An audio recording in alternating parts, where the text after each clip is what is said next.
Hapa ni aina ya machungwa inaitwa Bixi. Inafanya vizuri. Inafanya huko Ukambani na hata hapa inafanya. Asante.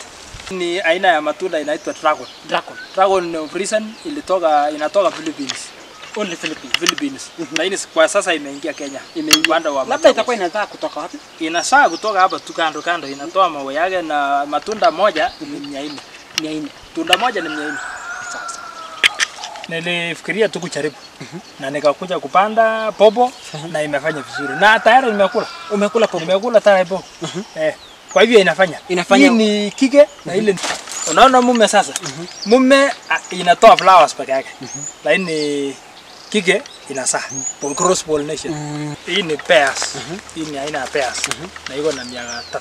Iko na miaka 3. Kwa sasa naona kwamba imeweza kushika, labda baada ya miezi ngapi itakuwa? Baada ya miezi 3 tu ndio sasa mimi nakula. Utakuwa makula.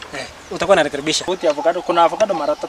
Kuna avocado ile inaitwa As, kuna avocado ile inaitwa Fuete, na kuna avocado ile inaitwa Golden avocado. Labda ni gani inakuwa more preferable wakulima wapande? Wakulima saa hizi wanashauriwa wapande As avocado kwa sababu ni tamu.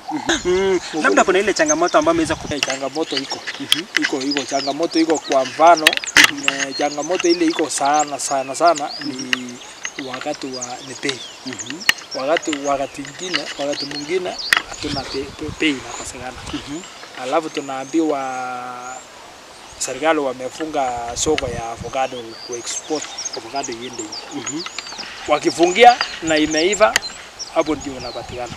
So hiyo ni changamoto la kwanza. La pili ni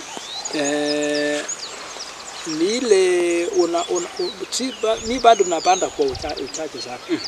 Sasa unajua ukipanda kwa uchache pia wakati wa kuuza hakuna kitu ile. Hakuna kitu. Labda tu mwisho tukiweza kumalizia ndani ya K2 TV.